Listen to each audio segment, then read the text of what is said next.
to call, ready, Lyndon? Yeah. I'd like to call the Buhl City Council meeting of August 2nd, 2022 to order. Ryan, please take the roll. Councilor Pastori. Here. Councilor Carter. Here. Councilor Lehman. Here. Mayor Claridge. Here. 3, reports from department heads. Just a couple quick. Okay, you've got covering it? Yeah, just a couple quick things. City Hall is going to be open on Saturday from 10 to 3 for those who would like to vote early, and also until 5 o'clock on Monday. The primary is on Tuesday the 9th. Polls are open from 7 a.m. to 8 p.m. at the Senior Center. Is that information available to the people other than the meeting? Yeah, it's open on Saturday? Okay, perfect. Okay, anything else on that, Ryan? Nope. Okay, Citizens Forum, no one signed up? Nope. 5, council additions to the agenda. Ryan, you didn't show me anything, Nope, so. I don't have anything. Okay, is there a motion to approve the agenda as submitted? I'll make a motion. Motion by Stuart, is there support? I'll support. Support by Brandon. Comments, questions, anything? Hearing none, all those in favor of the motion signify by saying aye. Aye. Those opposed, same sign. That motion is carried. Number 6, the consent agenda. A, minutes, regular city council meeting, July 12th, 2022. B, claims, payroll number 14, $15,267.06. Payroll number 15, $15,119.03. Is that payroll again in July? Yep. Okay, payroll in July, $2,350, and accounts payable, $65,632.87 for a total of $98,316.96. Is there a motion to approve the consent agenda as presented? So moved. Moved by Carol. Is there support? Oh. Support by Stuart. Comments or questions, concerns, any of the bills, anything like that? If not, all those in favor of the motion signify by saying aye. Aye. Those opposed, same sign. That motion is carried. We'll now go into business. Election judge information. Well, at the last meeting, we had a concerned citizen come and complain about the election process for selecting election judges, excuse me. And wasn't happy that this person was not selected, so we had the attorney, Sherry gave us some information about this, things, and we said we'd look these various things up. So Mr. Carney did submit an answer to that, and seeing that Sherry's not here, I still want to answer that so that the public that was here that listened will get the information. As pursuant to my in-person meeting with you, my review of Minnesota statutes, this is to Ryan, and your input as to how you submitted the persons to the council to be the election judges for the upcoming Buhl elections, I believe that you have done your due diligence to see to it that the City of Buhl elections will be held fairly and efficiently. I believe that you and Diana have done due diligence in selecting the individuals that you submitted to the City Council to serve as election judges, as the two of you are the head election officials for the City of Buhl. I think your justification for not submitting Ms. Sherry Swanson to the council are justifiable after your consultation with the St. Louis County election official. Further, while not a direct conflict pursuant to Minnesota statute 204B-19, it is my understanding that Ms. Swanson has a son-in-law who's running as a candidate to become a city council member for the City of Buhl. While it is not contrary to the statute, it could pose a potential issue in a close election, and it's just the perception that is perceived that an in-law is serving on that and is running for election. Finally, as you indicated, appointments of election judges by the governing body must be made 25 days before the election, pursuant to Minnesota statute 204B.21 subdivision 2. Therefore, as you pointed out, it is not possible to appoint Ms. Swanson before the primary. As a result, based on my review, I do not see anything wrong with how you have handled the appointment and nomination of election judges to the City Council of Buhl, which will ensure the City of Buhl has a smooth, fair, and efficient election day conducted by the election judges that have been appointed by the Buhl City Council. So that's just for information only. This is not an action item, so we will just move on from that to 7B, CIP update, construction. John?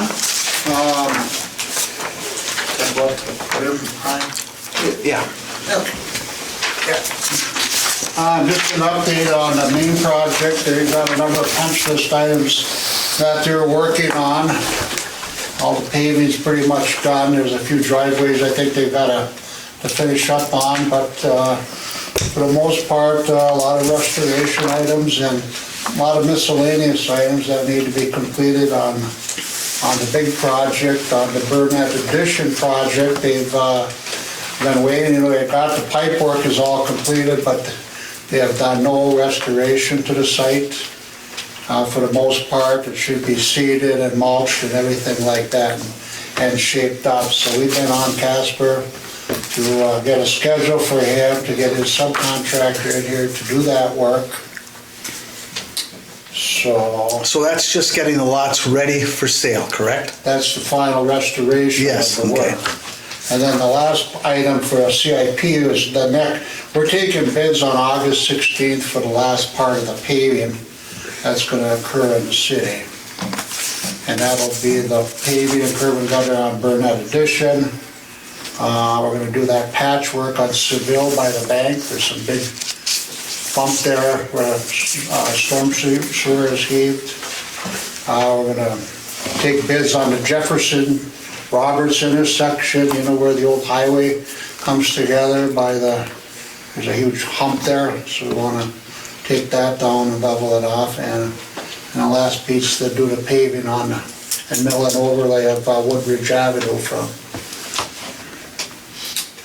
Wanless to the east, not Wanless. Yeah, Wanless. Yeah, Wanless. To the east, so those are going to be bid on August 16th, and the work should be done in September. So how much additional paving is that you estimate? Quite a bit, or? About 200,000. You know, we did Okay. the restoration, or the assessment on Woodridge was Okay. Yeah, 75,000 or something like that. yeah. That's That gonna much work on Jefferson isn't that much, you know, to do that fix there. be, okay, And we had the estimate on for that, Yeah, and perfect. which includes the curb and gutter and finishing the connection to both ends of the road. Part of Casper's bid on the first phase of Burnett was to patch the roads, I mean, they haven't had been back to do any of that. You know, all the gravel is on Jefferson, was that Franklin Street there? On the end where we tied in.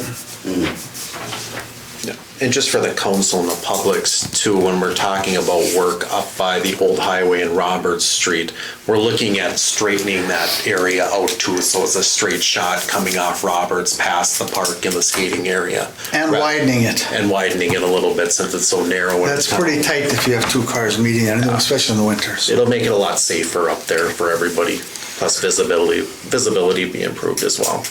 Okay, One question, Mr. Mayor. sure. The paving that's gonna be done in Burton Addition there, is that, are we putting a wear course or just the base? It'll be curb and gutter and wear and base will be bid with the project.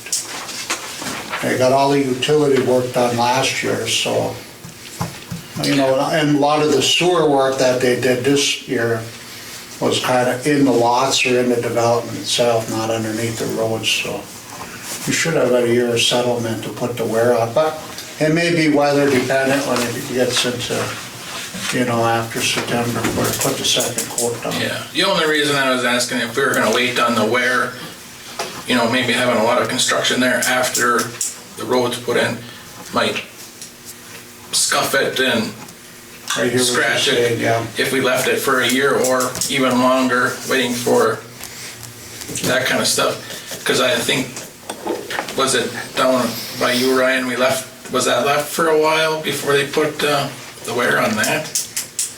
I think the wear was put on long before me or anybody else built down there. That wear was, I don't even remember when that The was. only reason is the look of it, if it does get scuffed and scratched and in brand That new might make black, some you sense, know. yeah. The only other thing would be the curb would be sticking up and it would probably be getting hit too, so. It's gonna Well, be we're a gonna put the catch-22. low back curb in, so, the driveways will be able to just match it to the existing curb. Somebody could go in there and lower it, but we put that 4-inch curb, which is, adequate to construct a driveway on. But you're right, it's the same thing, it could be, scuffed up a little bit. So I don't know if that's something we could change later or not do or whatever, depends on what the council decides. But I'm just wondering if we were gonna maybe hold off on the wear to, if there's gonna be a lot of construction going on there yet that if it gets scratched and scuffed, it might look bad. There might be construction for a long time. I mean, that's another way to look at it too. So, That too. I don't know. Might not be construction at all. The project's been approved. Well, no, I'm saying with the economy, I don't know, are people still building homes? We got 4 of them sold with deposits on them already, so. Well, good. We have 2 years to do it, so. Good news. I have a question on that, on the pavement, everything, that's all covered under the monies that came from the county and IRRR. Okay, Correct. perfect. Oh, is that, sorry, go ahead. Mr. Mayor. Go on.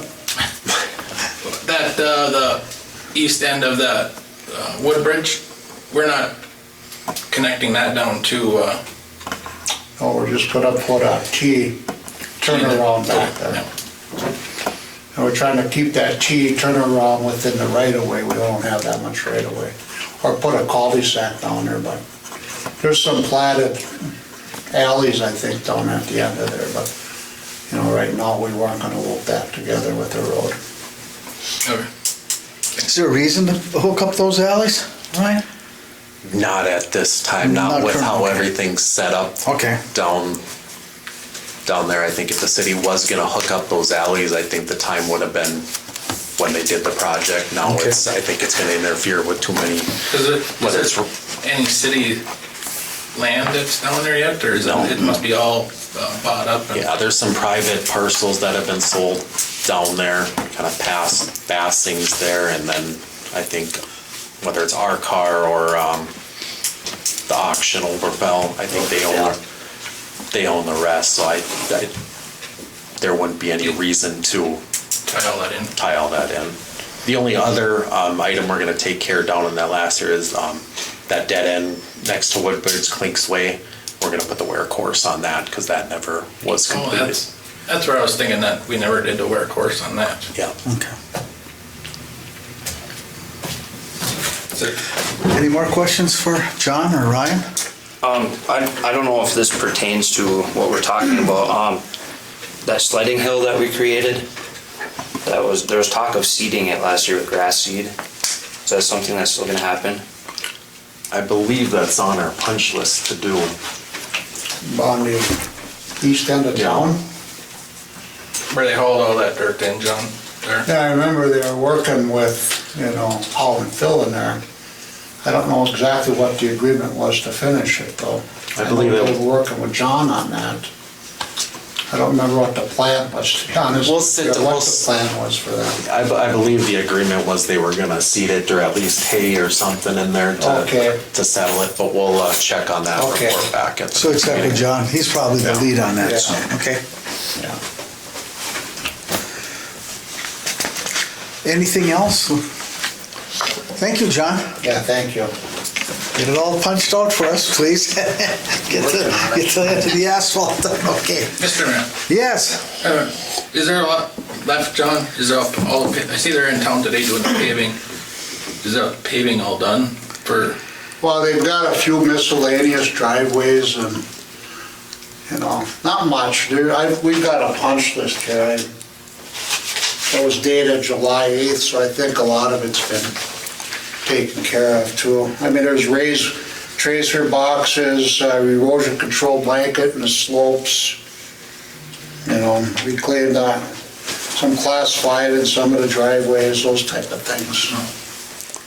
Yeah, as far as paving, I know they did a patch on the alley behind the senior center. I know they still have to there's still a little bit of paving work that they're gonna have to do in, I forget if it's the Woodbridge Whiteside alley where there's a little sinkhole to work. I know Trent's been working with Masabi Bituminous on that. Was there a low spot up on Frank's somewhere at one time? Did I hear Frank's about that? location? Yeah. No, there was no. So that's fine there, okay. Yeah, I mean, we had, Thought I heard something about with that all the a heavy couple rain, months we ago. had some washouts along the side of the road, Okay. but that's something it's gonna happen, and our guys, when we're doing alleys and whatnot, we'll get in some fill for those areas. Okay. And anything else? Okay, let's move on to 7C, reimbursement request. Recently, a resident had a tree trim that was located on a boulevard. The limb was overhanging her house and she believed it would cause damage to her home should the branch break. Normally, the city trims trees located on the boulevard. There was a miscommunication between the resident and the Public Works Department, and the miscommunication came from the Public Works Department. It wasn't from the resident. They misunderstood, and that didn't get. So under normal circumstances, this would have been a service the city should have provided. This person has requested reimbursement for that. Ryan recommends that, and I will make the motion to approve the cost of that. It came to $400, and it's before you. Is there a second? I'll second. Second by Stewart. Further comment or discussion or question? Can I just kind of clarify some things just for the public and the council? Normally, in this circumstance, the tree affecting a person's property was located on the boulevard. Normally, the city is responsible for the trees on the boulevard because they are on city property. That's just kind of the general rule of thumb. This incident happened during a time where we had some of those bad storms and flooding and things like that. The miscommunication shouldn't have happened, but it did. But just in general, if there's a threat to a resident's property coming from, a city-owned tree that's located on city property, we're normally the ones that go in and take care of those issues. So same thing with like broken branches, trimming them, or stump grinding on boulevards, those usually fall under the city's responsibility. Okay. Further comment, question? Hearing none. All those in favor of the motion signify by saying aye. Aye. Those opposed, same sign. That motion is carried. Okay, now I'll move on to playground. Thank you. No problem. If you had any questions, you could ask me. I guess I was just here to answer any questions that. No, it's pretty straightforward. Okay. I talked with Ryan, and our person misunderstood and didn't understand that. And so now, hopefully, then it's on tape here that if it's in the boulevard and it's affecting private property, we will take care of it. Okay. Yeah, it was too big for the city. I talked to the city workers, and the branch was like huge. It was like. Okay. It was huge. They said. Yeah, we don't want to damage your whole professional. No, he said they didn't have equipment for it either. Okay. It's like, No, then that's fine. Carry big. Bottom line is you're happy and it Well, got yes. done. No, I appreciate it. So, all right. Thank you. Okay, no problem. All right. Okay, now we're on to D, playground equipment discussion. Ryan, do you want to lead off, and then we'll just follow wherever that may go? Yeah, sure, Randy, if you want to chime in too. Basically, the rec board's been looking at some used equipment that came from the old MIB elementary school up there. As we all know, purchasing new playground equipment is extremely expensive, $50,000 plus installation and things like that. So we've been looking into that. One of the issues that the city kind of has to work through is whether we can have this equipment installed by a certified installer to meet certain codes and things like that, as far as accessibility and to specifications. So that's kind of where we're at. We need to track down what type of equipment it is, see if we can find instructions for it, make, model numbers, and things like that. I think if we can find all those things and, get a cost on installing it and make sure it's up to specifications where it's covered under the League of Minnesota Cities Insurance Trust, I think it's a great option to do some new equipment up there, but there's just a few more details we have to work through kind of at this time.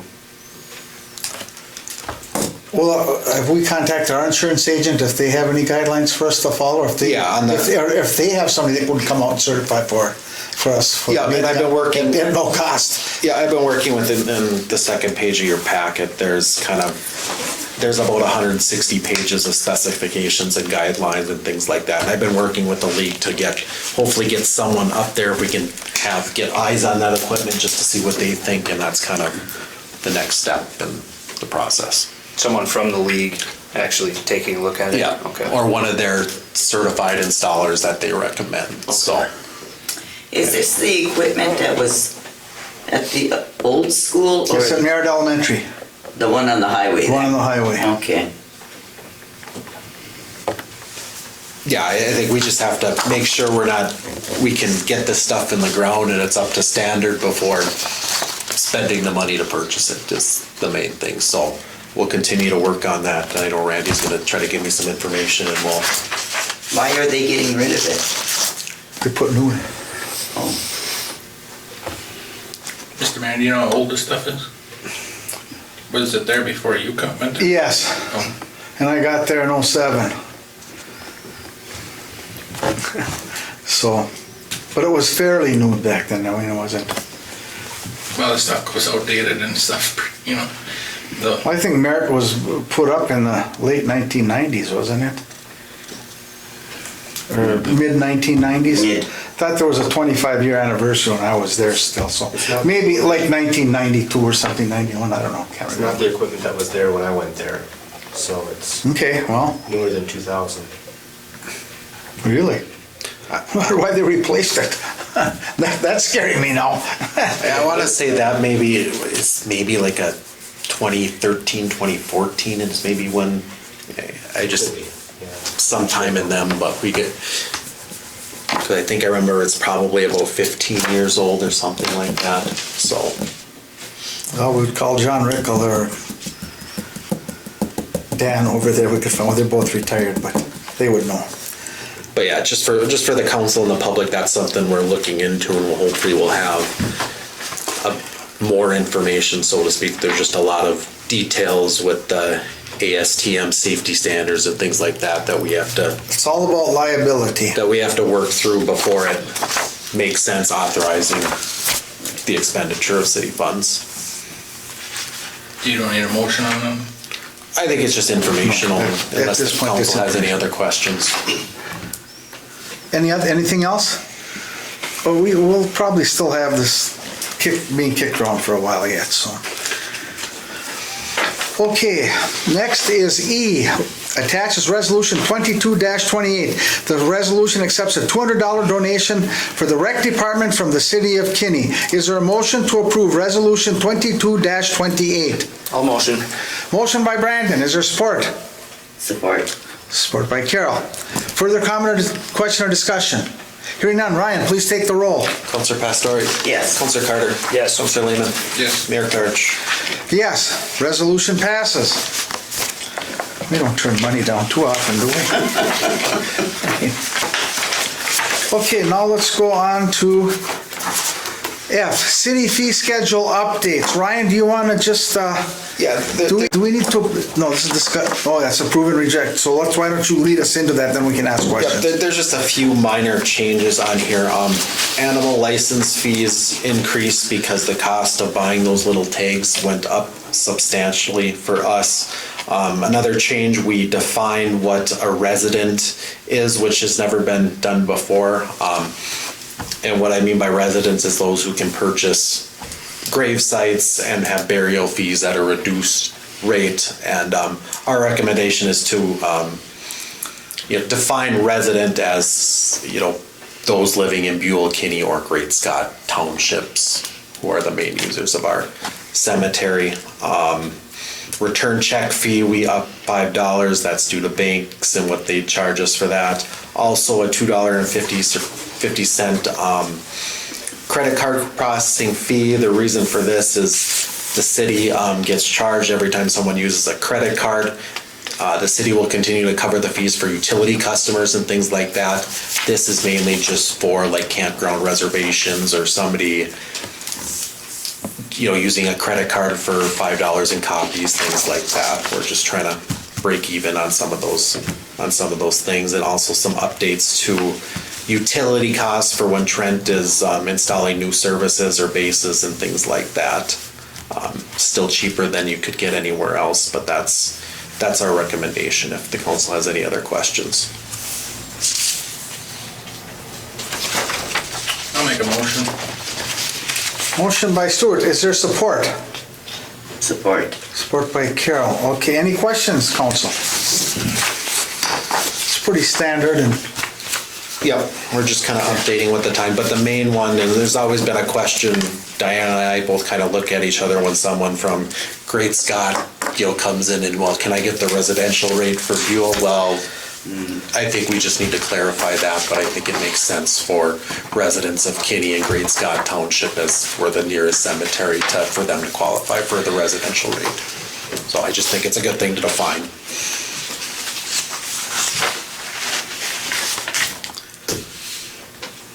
okay. Did we take a vote on this yet? We have a motion and support. Okay, all those in favor of the motion, signify by saying aye. Aye. Those opposed, same sign. That motion is carried. Next, we're on to G, Ram's letter to state leadership. Rams is requesting the council send a letter urging our legislative leaders to return to the Capitol to complete their work via special session. Aside from increased LGA to address rising costs across the board, Buhl has an appropriation request for $1,450,000 for our water tower. And you can see the letter there. This is similar, Rams has sent, the Rams mayors have sent one out. There's other groups that are sending letters to everyone. On behalf of the Ely School District, I have sent a letter to that entire group there that you see on the second page there, from Tim Waltz to Lopez Franson, and I did get responses back from two of them, but it's once again that they say they're working to find a solution. But it's people out here that have to say something. There's so much tied up in that. We have another issue now before us with the extension of North Shore Mining shutting down. That's going to endanger unemployment benefits for some people after a while, and the only people that can change that is the legislature by action. So we're hoping there might be enough pressure to bring them back. And once again, we have legislation in there. A lot of range cities have it, a lot of state. That's $9 billion they left on the table. That's a lot of money. Yeah. And now after the primary Monday, things might change, because as those people find out who's going to be eligible, and if you're an incumbent and you get through the primary and you're going back to your constituency, there's going to be people asking a lot of questions, saying how come, especially if they had skin in the game. And all you got to do is talk to somebody from ARC. They have skin in the game. Everybody over 65, it's about the tax on Social Security, which Minnesota's only one of 5, so that affects me, so of course I'm involved with that one too. But I think this is great. I think it's just going on record, stating as a city that we wish to do that. So, Ryan, would we have every council person sign that, or how would you like to handle that? I usually, as long as I get approval from the council, I'll sign it. Okay. City of Buhl. On behalf, okay. Yeah. And then they already have my signature as a representative from Rams, Buhl, yes. so. Yeah, I think in addition to LGA. Got a lot of power, Stuart. Yeah, in addition to LGA too, I believe there's increases to small city assist, which goes to cities basically under 2,000 residents too. So every dollar is going to help, especially with inflation, gas prices, just raw materials and what. So we have more than one chip in the game on There's this. a lot of chips in the Okay. games. So Okay. But wasn't there, we were looking at 1.2 or 1.4 million for bonding on that? yeah, 1.45 we had in there. So yeah, there's a lot at stake. Not only for Buhl but for the range and the whole. LGA for Buhl, LGA for Chisholm, Hibbing. That's going to be a huge deal as we're working through starting our budget process for 2020, 2023. Range towns really depend on that money. I mean, and especially with, uncertainty with, taconite taxes and things like that. Any little bit's gonna help the residents and in our tax base if they go back into session, so. Is there a chance that will actually push them to, just by everybody writing them letters? They're getting inundated with letters, so I think we have to wait for the primary. If there's any chance, that might spur some people to make that happen. If not, it starts over again on January 1st, so. Ultimately, who makes that decision? The governor calls a special session. And the hang up there is because he wants to give that money to the $2,000 or $1,000 to the people, and one of the parties is opposing that. And so they're jeopardizing $9 billion, so. They're like children. Well, and You said it. there's so many people that are retiring out of the legislature too that's another hang up. 40% of the people are leaving. Either they've taken another job, or they're retiring, or they're gonna run for different office. And I guess if you've combined all the years that they've been, had their seats, it's like over 600 years of knowledge that's gonna go. Well, look what we lose. We lose two of the most influential and powerful senators maybe ever from northern Minnesota in Senators Thomasoni and Bach. So there's going to be a little bit of a drain for getting help for a few years if some of our people, until they either gain more seniority if they're an incumbent, or if they're new, that it takes them several terms to be elected to get seniority. That's what's so crucial about this is the seniority part. So. I do know Senator Thomasoni does support going back for a special section. I know he said that numerous times.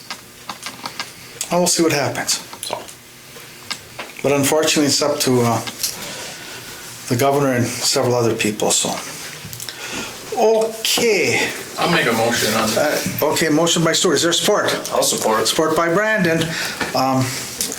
Further comment, question, discussion? Hearing none, all those in favor of the motion signify by saying aye. Aye. Those opposed, same sign. That motion is carried. Okay, councilors' comments. Stuart, furthest away from me. Go ahead. Okay, nothing really to report. I was mentioned the monthly police or law enforcement thing. We had 53 calls in Buhl for an average of 3.5 hours a day, so. Most of them are medical calls and stuff like that. A total of 53 calls for the month of July. Another note that Buhl Economic Development Authority had their meeting on last Thursday. They had a T-Mobile easement, Whiteside leases, Self-Industrial Park update. So that's what's going on there. and just a note on the T-Mobile easement, and this should be a good thing for residents. They're looking at running fiber into their tower out at Whiteside, so it may give residents another option for high-speed internet once that project is completed. So, Where's the fiber running from?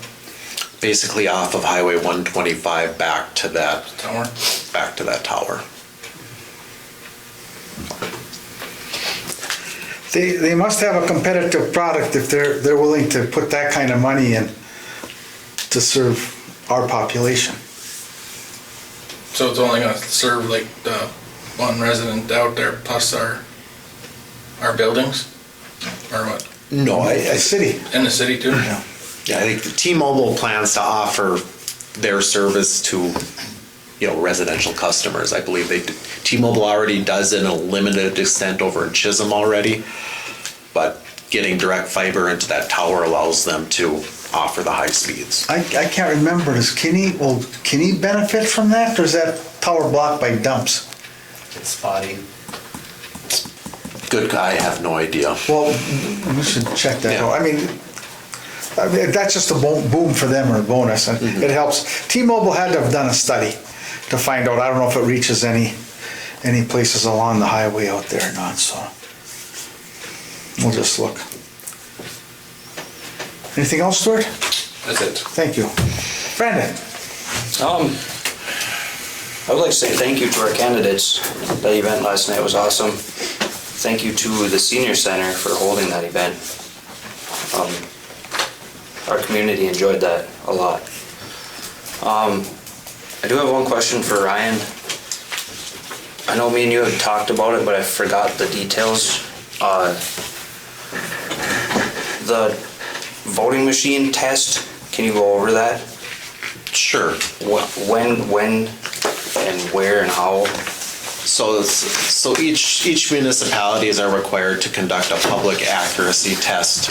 The city of Buhl conducted that on Monday. Okay. It was posted, normal place, it was published in the Hometown Focus on that. Essentially what we're doing, Diane and I, along with 2 election judges of opposite parties, run our test ballots through the machine, test our interpretive or auto mark machine, I should say, that'll mark the ballots for you if you want. So, essentially all those ballots are mixed up, fed through the machine, and we're making sure they match our spreadsheets and what was on, just to ensure accuracy of our machines and make sure everything's good to go, so we're accurate on election day. So Okay. And that was done on Monday? that was done on Monday. Okay. We're required to do that before any primary and general election, Yeah. so there'll be another test prior to the general election Do you too. need 100% accuracy?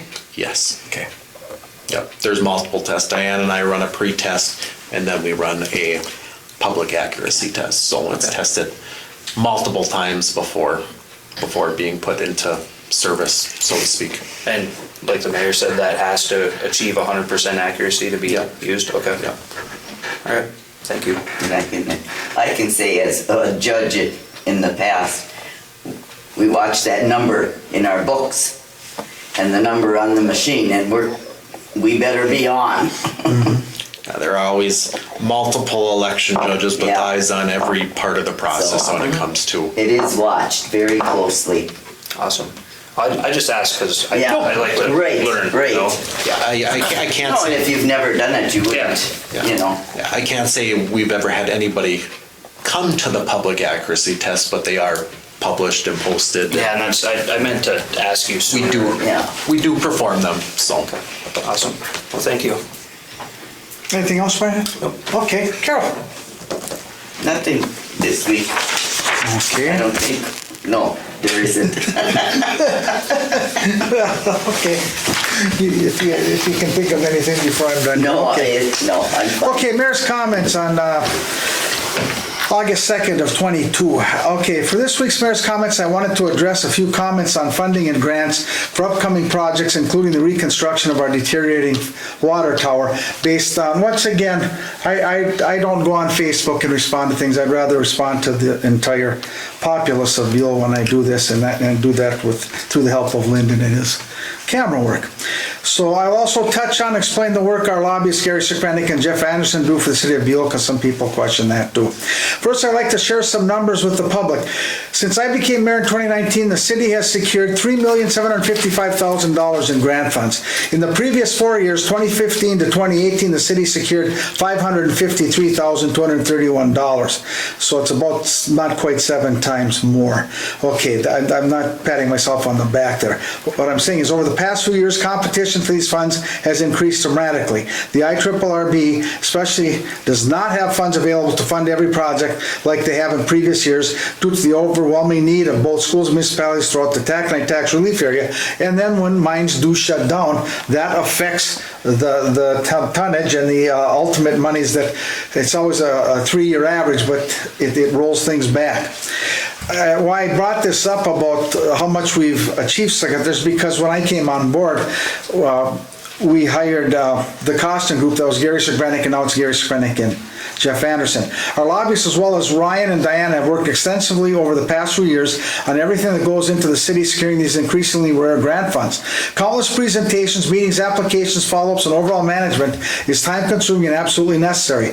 Without Gary and Jeff being the boots on the ground, so to speak, the city would be forced to hire at least another $120,000 a year position when you include wages and benefits to handle these aspects of the grants received, as well as expenses of traveling to and from the capital and whatnot. In comparison, BETA pays $15,000 per year for the city to benefit from the services that Gary and Jeff provide. And you can't imagine how good they are.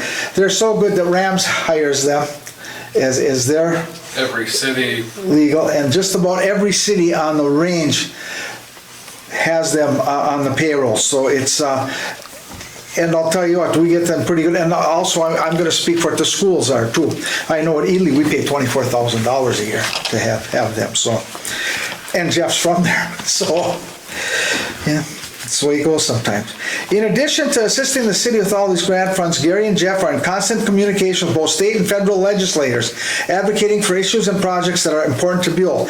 They also work with state and federal agencies at Ryan's direction, navigating the complexities of local government. Gary and Jeff are also instrumental in securing Essentia as our ambulance provider. As you can see, the benefit to the city of Buhl is extensive, and I hope this clarifies any questions about their role for the city of Buhl. They helped secure $1.5 million off the top for this sewer and water project that we just had. Their salary at $15,000 a year, that means we got 100 years worth of service out of them already. So that's before we even go to anything else. And as you noticed, they bring in 3 times that. So